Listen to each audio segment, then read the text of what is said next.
पलंगावर नववधूच्या वेशात अंग चोरून बसलेली मधुरा आपल्या नवऱ्याची म्हणजेच राहुलची आतुरतेने वाट पाहत होती. आज त्यांच्या लग्नाची पहिली रात्र होती. तिची नजर एकदा दाराकडे आणि एकदा घड्याळाकडे जात होती. अचानक दरवाजा उघडला तेव्हा तिच्या हृदयाचे ठोके वाढले. पण हे काय? राहुलने आत येताच कपडे बदलले आणि नाईट सूट घालून तो मधुराला म्हणाला, तुम्हीही थकला असाल, कृपया कपडे बदला आणि झोपून जा. मला पण सकाळी ऑफिसला जायचे आहे.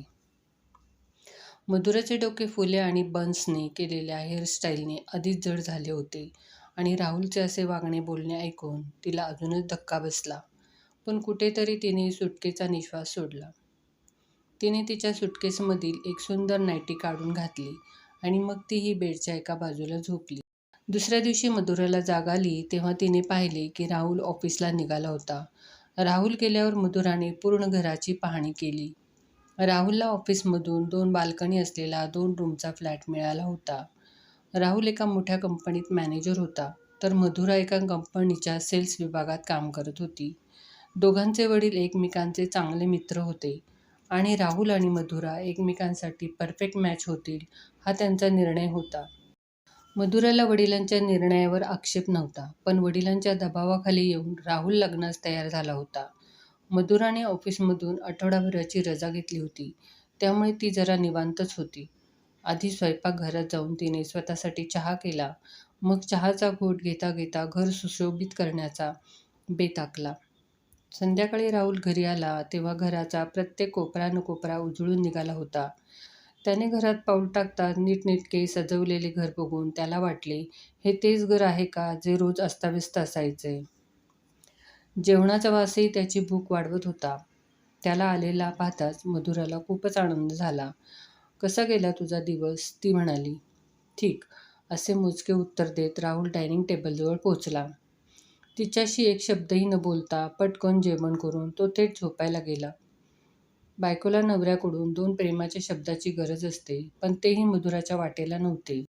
हा दिनक्रम 5 दिवस चालू होता. 6व्या दिवशी मधुराने झोपण्यापूर्वी राहुलचा रस्ता अडवला. तुम्ही प्लीज माझ्यासोबत 5 मिनिटे बोलणार का? मला झोपायचंय, राहुल तिला म्हणाला. प्लीज, उद्यापासून मला पण ऑफिसला जायचे आहे. आज 5 मिनिटे काढा. बोल, काय बोलायचंय तुला? राहुल अनिच्छेने बोलला. तुम्ही माझ्यावर रागावला आहात की लग्नावर? तुला काय म्हणायचे आहे? तुम्हाला माहीत आहे मला काय जाणून घ्यायचे आहे. तर मग तू वडिलांशी बोल, ज्यांनी हा लग्नाचा निर्णय घेतला होता. पण माझे तुमच्यासोबत लग्न झाले. मधुरालाही राग आला. मला माहीत आहे. अजून काही? राहुल चिडून म्हणाला. मधुराला समजले की आता हे प्रकरण सुटण्याऐवजी अधिकच चिघळणार आहे. ती म्हणाली, हे लग्न तुमच्या मर्जीने नाही झाले का? नाही. अजून काही? ओके, ठीक आहे. मग माझी तुमच्याकडे एक विनंती आहे. काय? आपण पुढचे काही दिवस मित्र म्हणून राहू शकतो का? म्हणजे? राहुलला आश्चर्य वाटले. माझी 1 महिन्यानंतर मुलाखत आहे. त्यानंतर मी पुढील शिक्षणासाठी 3 वर्ष अमेरिकेला जाईल. त्या दरम्यान तुम्हाला योग्य वाटेल तो निर्णय तुम्ही घ्याल. माझ्यावर विश्वास ठेवा. तुम्हाला कोणतीही अडचण येणार नाही. राहुलचा यात काही आक्षेप नव्हता. त्यानंतर मग दोघांनी एकत्र नाश्ता करायला सुरुवात केली. संध्याकाळी फिरायला जायला लागली. हॉटेल्स, रेस्टॉरंट्स, अगदी सिनेमागृह. मधुरा आता वधूसारखी न राहता कॉलेजच्या मुलीसारखी राहू लागली. तशी वेशभूषा करायची. त्यांना एकत्र पाहिल्यावर कोणीही त्यांना एक प्रेमी जोडपे समजत होते. कॅफे असो, ढाबा किंवा हॉटेल असो, या सर्व मित्रमैत्रिणींना भेटण्याच्या, बोलण्याच्या जागा आहेत. मधुराला खूपच बोलायला लागायचे. तिला वाचनाची आवड असल्याने तिच्याकडे ज्ञानाचा खजिना होता. हळूहळू राहुललाही तिच्या बोलण्यात रस येऊ लागला. त्यानेही मन मोकळे करायला सुरुवात केली. एक दिवस राहुल ऑफिसमधून रात्री उशिरा आला. त्याला खूप भूक लागली होती. घरी पाहिले तर मधुरा अभ्यासात गढून गेली होती. जेवणाचा पत्ता नव्हता. आज जेवायचे काय? त्याने विचारले. सॉरी, आज अभ्यास करताना मी सगळं विसरले. ते ठीक आहे, पण आता काय करायचे?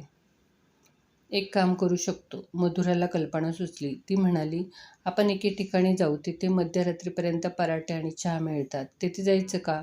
काय? राहुलने आश्चर्याने विचारले. हो, माझ्या ऑफिसमधले बरेच लोक जात असतात. आज आपण जाऊ. ठीक आहे, कपडे बदल. चल जाऊया. अहो, कपडे काय बदलायचे आहेत? मी या ड्रेसमध्येच येते. बाईकवर छान वाटेल. तिथे आपल्याला कोण ओळखतं? राहुलसाठी हा पूर्णपणे वेगळा अनुभव होता. अखेर तो दिवसही आला, जेव्हा मधुराची मुलाखत होती. सकाळी घरातली कामे उरकून ती लगेच निघाली. तिचे इतर सहकारी तिथे आधीच हजर होते. त्यांची मुलाखत ठरलेल्या वेळी झाली. मुलाखतीत मधुराच्या उत्तरांनी सारे प्रभावित झाले. ते म्हणाले, "जा, तुमच्या मित्रांनाही सांगा की तुम्ही सर्व पास झाला आहात." मधुरा धावत धावत बाहेर आली आणि म्हणाली, "मित्रांनो, आपण सर्व पास झालो आहोत." मग काय, वातावरण उत्साहमय झाले. सर्वजण आनंदाने बाहेर आले. मधुरा बस किंवा ऑटो घ्यायचा विचार करत होती. तेवढ्यात तिचे लक्ष झाडाखाली तिची वाट पाहत असलेल्या राहुलकडे गेले. मधुराच्या लक्षात आल्यावर ती मागे वळून आली व म्हणाली, "आज ऑफिसला नाही गेलास?" "मधुरा, कसा झाला इंटरव्ह्यू?"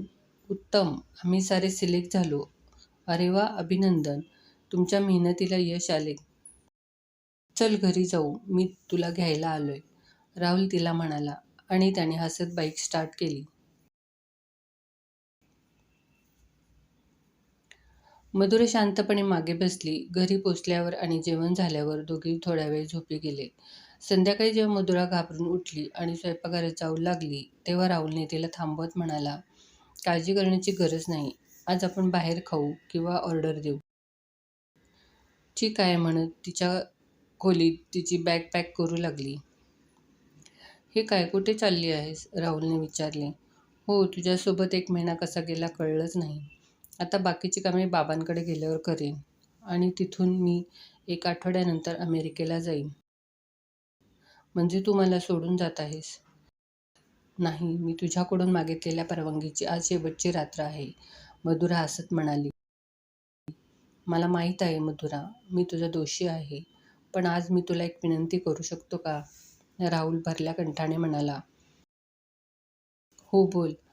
"आपण 1 महिना मित्रासारखे राहिलो. या मैत्रीचे आता प्रेमात रूपांतर होईल का?" "हा 1 महिना तुझ्यासोबत घालवल्यावर कळले की भूतकाळातील आठवणींच्या साहाय्याने वर्तमान जगता येत नाही. फक्त भूतकाळच नाही, तर वर्तमानही सुंदर असू शकतो. मधुरा, तू मला माफ करशील का?" त्या रात्री मधुराने मैत्रीण ते प्रेयसी आणि प्रेयसी ते बायको असा प्रवास राहुलच्या मिठीत सामावून काही क्षणात पार केला.